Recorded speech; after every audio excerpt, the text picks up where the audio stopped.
Municipality ఎన్నికల్లో Congress party CPM party మద్దతుతో 5వ వార్డుకు సిపిఐ అభ్యర్థిగా గంగసారం శ్రీనివాస్ అని నేను నిలబడినాను. కాబట్టి కార్మిక వర్గంలో దాదాపు 30 సంవత్సరాల నుండి ఏఐటీసీలో పనిచేస్తున్నా. కార్మిక వర్గం కృష్ణ కాలనీ, యాదవ్ కాలనీ ప్లాట్లు గాని, రోడ్లు గాని, డ్రైనేజ్ గాని సింగరేణి తరపున అప్పుడు ఏఐటీసీ పనిచేసి కొట్లాడి ఇవన్నీ పనులు చేపించినము. పట్టాల కోసం కూడా నిరాహార దీక్ష చేసినాము. కాబట్టి 5వ వార్డు ప్రజలు, అక్కలు, అమ్మలు, అన్నలు అందరూ 5వ వార్డులో కంకి కొడవల గుర్తుకు ఓటేసి నన్ను గెలిపిస్తారనేసి కోరుకుంటున్నాం. నేను కట్ల పూర్ణశేఖర్, టీఆర్ఎస్ పార్టీ 5వ వార్డులో బలపరిచేది. ఈ కాలనీలో అనేక సమస్యలు ఉన్నాయి. ఇది అధికారంలో ఉన్న కాంగ్రెస్ పార్టీ ఇప్పటి వరకు డ్రైనేజ్ కానీ వాటర్ సమస్యపై చాలామంది ప్రజలు చాలా ఇబ్బందులు పడుతున్నారు. నేను ఫస్ట్ గెలవడంతోనే ఈ కాలనీలో ఉన్న సమస్యలు, వాటర్ సమస్య కానీ, డ్రైనేజ్ సమస్య కానీ, పెన్షన్స్ కానీ ఇవన్నిటిని నేను ఖచ్చితంగా ఎదురిస్తానని చెప్పేసి మాటిస్తున్నాను. మున్సిపాలిటీలోని 5వ వార్డు కంటెస్టెంట్ అభ్యర్థిగా గీస సంపత్ కుమార్ అయినటువంటి నేను ఈ 5వ వార్డులో ఎంతో హోరాహోరీగా ప్రచారం చేయడం జరుగుతున్నది. ఇక్కడ ఇదివరకు గెలిచినటువంటి కౌన్సిలర్లు ఇక్కడ ఉన్నటువంటి ప్రజలకు చాలా సమస్యలు మిగిలిచ్చారు.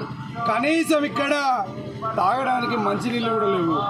ఇవాళ మిషన్ భగీరథ పేరు మీద పైప్ లైన్ లేచి సింగరేణి ఏదైతే ఉందో ఇక్కడ 20 సంవత్సరాలుగా నీళ్ళు ఇచ్చేదాన్ని బంద్ చేసి ఇలా నల్ల పన్ను వసూలు చేసుకుంటూ ఇక్కడ ఉన్నటువంటి యాదవ కాలనీ, కృష్ణ కాలనీ ప్రజలకు కనీసం తాగడానికి మంచినీళ్ళు ఇచ్చినటువంటి దాఖలాలు లేవని చెప్పి కూడా ఇక్కడ ఉన్నటువంటి ప్రజలందరూ కూడా తెలియజేస్తూ ఉన్నారు. అదేవిధంగా ఇక్కడ ఉన్నటువంటి ఇదివరకు ఉన్నటువంటి కౌన్సిలర్లు ఇక్కడ ఉన్న భూములను కబ్జా చేసి అమ్ముకున్నటువంటి పరిస్థితులు కూడా ఉన్నాయి. ఇక్కడ నాలాలు ఏదైతే ఇవి కాలువలు ఉన్నాయో అవి కూడా క్లీన్ చేయలేనటువంటి పరిస్థితి ఉన్నాయని చెప్పి ఇక్కడ చాలా సమస్యలు చెప్తున్నారు. ఇదివరకు ఇక్కడ కృష్ణా కాలనీ లోపల రేషన్ డీలర్ అనేది ఇక్కడ స్థానికంగా ఉండేది. ఇక్కడ కేంద్రం ఉండేది, డీలర్ సెంటర్ అనేది ఇక్కడ ఉండేది. కానీ అది ఎల్బీ నగర్కు వెళ్ళిపోవడం జరిగింది.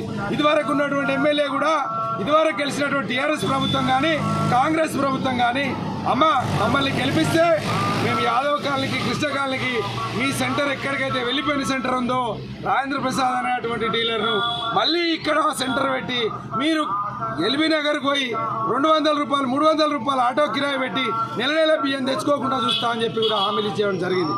కానీ ఆ హామీలు నెరవేర్చలేదు. ఇలా రోడ్ల సమస్య, వాటర్ సమస్య, ఇక్కడ ఉన్నటువంటి స్కూల్ పిల్లలకు సంబంధించినటువంటి కనీస వసతులు లేనటువంటి సమస్య, ఇక్కడ విపరీతంగా మంచినీటి కొరతున్నది. ఇక్కడ ఉన్నటువంటి ప్రజలకు కనీసం రేషన్ కార్డులు ఇచ్చినటువంటి పాపాన్ని కూడా పోలేదు. టీఆర్ఎస్ ప్రభుత్వం కానీ, కాంగ్రెస్ ప్రభుత్వం కానీ పుట్టిన అమ్మాయి 16 సంవత్సరాలు వచ్చినా కూడా ఆ పేరు రేషన్ కార్డులు లేకపోవడం అనేది చాలా దుర్మార్గమైనటువంటి పరిస్థితి.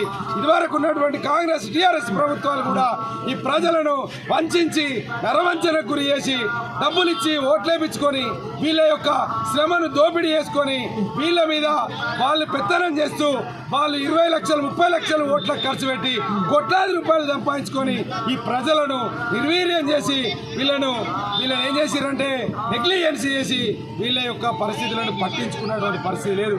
ఇలా 5వ వార్డులో మేము గెలిస్తే తప్పకుండా ఇక్కడ ప్రజా సమస్యలను పట్టించుకుంటాం. ఇక్కడ ఉన్నటువంటి పారిశుద్ధ్యము, మౌలిక అవసరాలు, కరెంటు బుగ్గలు కానీ, ప్రజల అవసరాలు కానీ, ఇక్కడ ఉన్నటువంటి డీలర్ సమస్యలు కానీ, ఇక్కడ ఉన్నటువంటి ప్రజల యొక్క కనీస అవసరాలు కానీ తప్పకుండా మేము నెరవేరుస్తామని చెప్పి కూడా మేము 5వ ward BJP, Bharatiya Janata party కౌన్సిలర్గా మేము వాళ్ళందరికీ కూడా విజ్ఞప్తి చేస్తున్నాం. తప్పకుండా మా పార్టీని అధిక మెజార్టీతో గెలిపిస్తారనేటువంటి నమ్మకం కూడా మాకుంది.